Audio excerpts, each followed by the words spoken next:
Alright guys, now today we're going to talk about an absolutely majestic vehicle, the Tomos AT50.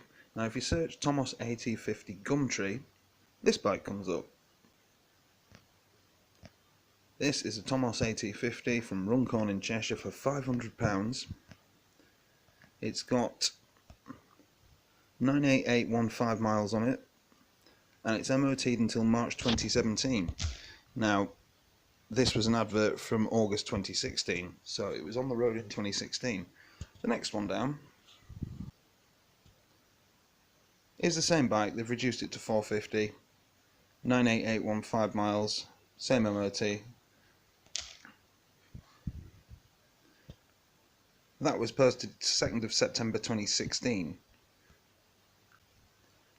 And the next one down, February 2017, £375 for the same bike. Exactly the same. Look how some idiot has debadged it as if you'd think that it might be a Goldwing or something because it didn't have the badges on. It is definitely a Tomos. Now, this bike was then sold to somebody in the Midlands for slightly less than £375. Bearing in mind that it had an MOT the year before, this guy's son tinkered about with the carb a bit and then took the petcock off, lost it, and eventually sold it to me for a fraction of the price as a non-runner. This is one of 3 that I know of in the UK. The other 2 that I've seen for sale were, I think, £850 and £950 respectively.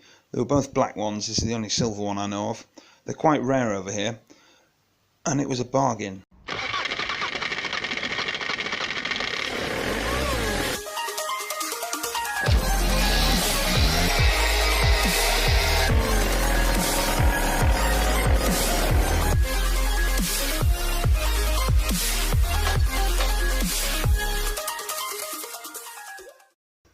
Alright guys, so a little treat for you today. This is my 1987 Tomos AT50.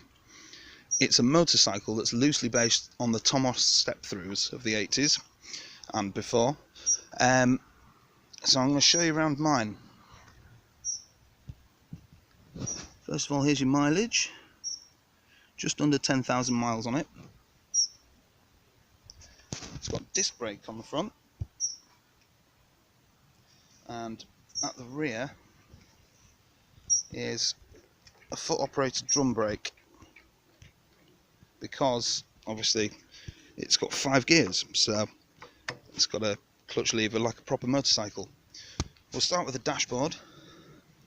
We've got this, it actually takes a key, but unfortunately the key is missing and not with it. It is stuck in the run position, so it does still spark and everything, and it's got a kill switch like a normal Tomos would. So you're pretty much good to go. Without the key, you just can't lock it. It is a very good looking bike. It looks very awesome in 80s.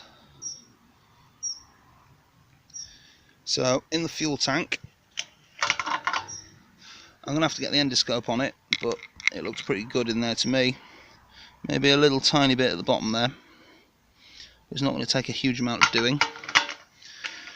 The only bit I am slightly concerned about is there's a little bit of rust there by the seat, and I'll show you what I mean. There's a little lever under here that you push upwards, and you need both hands. The seat lifts off. Get rid of that. So the seat lifts off to reveal some storage space. Probably enough for a bit of 2-stroke oil or something. I don't believe this bike's got oil injection, so you do have to bring a bottle of 2-stroke with you if you're going to fill it up somewhere. And then under here we have the rectifier and flasher can, I believe, and any other electrical gubbins you might need. And there's the airbox, hidden away nicely. But there is a bit of rust there, and if I can, might be able to pull the tank off because I don't think the bolt's in it. No, I can't. Not without messing about, but there is a little bit on the underside as well, so I'm going to have to look into that.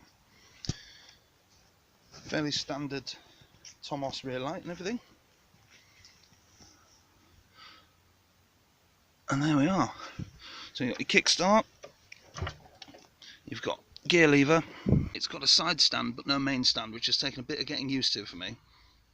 I never quite trust it I'm not used to side stands yet, but it'll come with time. Also, look, proper forks.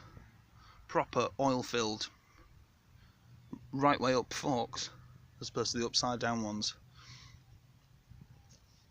Anyone that doesn't know what that means, it's the top tube goes inside the bottom tube, whereas on Tomos's and Pt1's and stuff like that, I'll show you, hang on.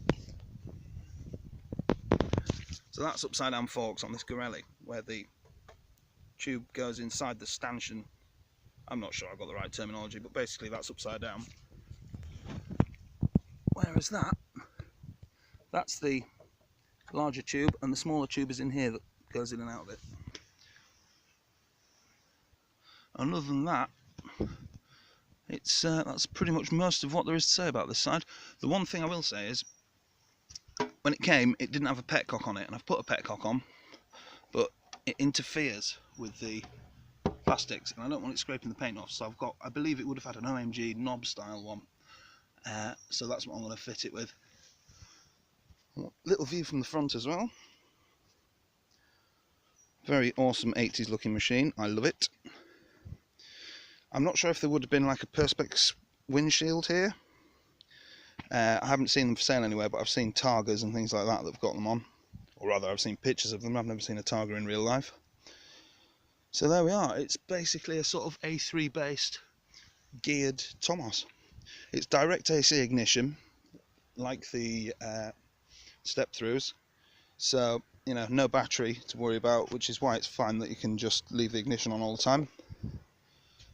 And I believe that looks to me like a Delauto PHBG in there, with a little lever for the choke. So if I can get you a picture of it from the other side. That's what we're dealing with, but it's quite hard to see what it is from here. It might actually be a square thing, like they have on the Corrados. So, as far as I know, this is spares or repairs, and the reason for that is that it didn't have a petcock. So what I'm going to do is I'm going to change the petcock over and then try and start it on another occasion. So wish me luck with that. Oh yeah, it's got 2.5 by 17 wheel on the front, and the rear I believe is 19 inch, might say somewhere. Both the tyres need changing. Oh no, 3 by 17. So there we are. It may just be a case of fit turn signals on it, because all the wiring's still there and everything. Yeah, that's all still there. So fit turn signals on it, new tyres, and change the petcock over, and it might be done. A few moments later. So, first job is to replace this petcock, which rubs on here, which I've fitted anyway, with an OMG knob style one. So that shouldn't be too difficult. Screws for this side panel.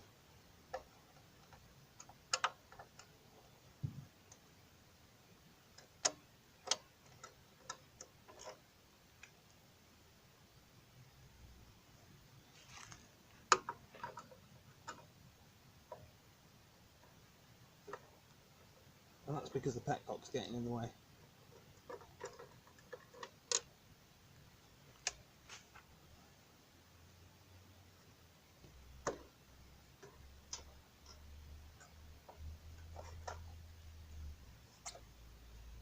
Side panel off. So here we are inside. I installed all this pipe work, so I'm taking it off again to get this replaced, the petcock. I've undone this clip with my pliers, and it's a bit stiff, so I'm going to have to get a flat-headed screwdriver and lever the pipe off, I think. These two screws here should reveal some sort of filter, so I'm interested to have a look at that. I might change it just as a matter of sort of servicing sort of thing, and you can get quite a good view of the damage, the rust damage on the tank from here as well, which is going to be the next job. Okay, so the pipe is off, which means I can move the tank out of the way. The tank comes back from the front and then up. You can't lift it straight up for some reason. Probably something to do with these rubber bits bracing into there. Yeah, that's it. I've undone the air filter screws, Let's have a look at the element together. That looks fairly mucky, that. It's paper, I don't know if it's washable. I can at least blast it with some compressed air, but my compressor's not working at the moment, so I'll have to do that at work, I think. But it's good to know about that, and it is part number... Does it have a part number?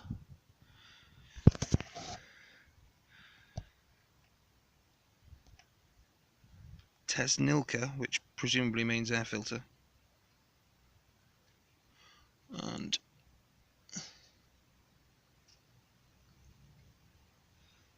that would appear to be all the writing it has on it, so perhaps I need to order one by size if I'm going to replace it.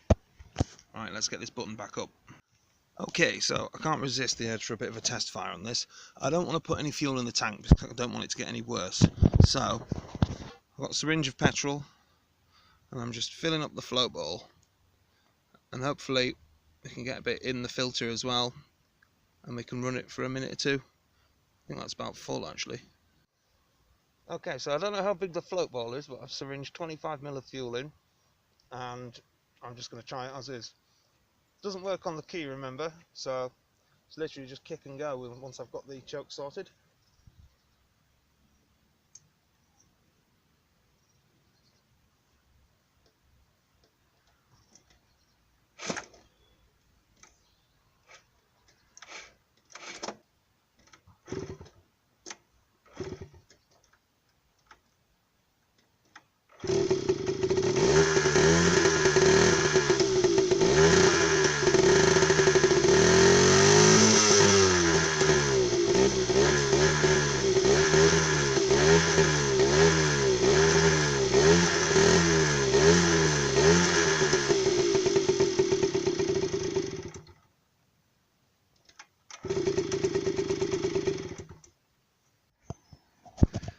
Okay, so let's just try starting it on the kick.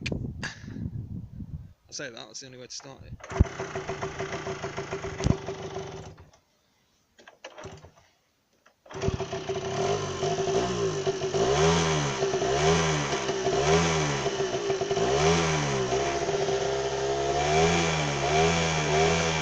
That's with no choke as well. Oh, the horn works, but only just. Let's try it with some lighting.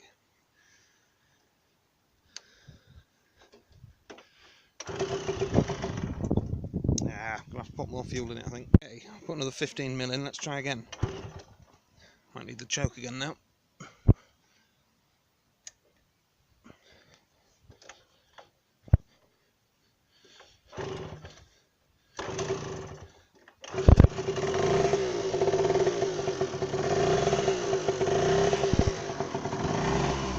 Front light.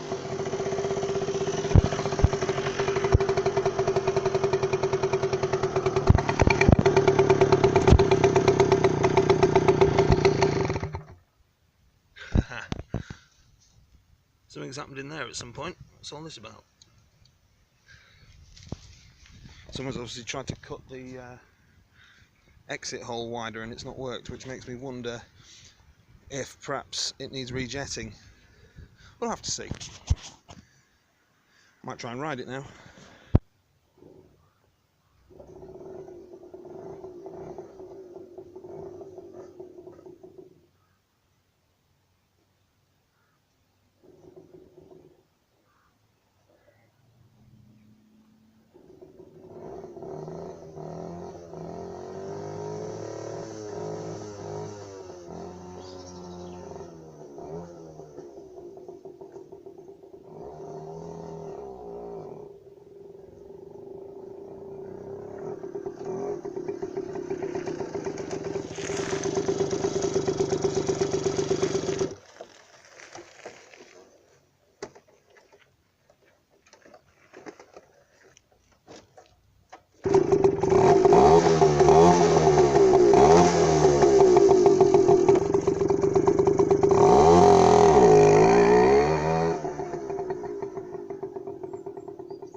here's how it should look. Looks a lot better now. Basically, I just need to change the tyres, put indicators on it, and it's ready for an MOT. The downside is I can't change the tyres because it's only got a side stand, so I'm going to need the workshop to be built first so that I can do it properly. So unfortunately, that's about as far as I can go with it at the moment. I'll try putting indicators on it probably at some point, and then it needs a tyre change. The workshop, I'm on a bit of a time constraint because it's got to be done before Buddy's christening, which is going to be in August. So this should be on the road this year, I'm hoping. Thanks for watching, guys.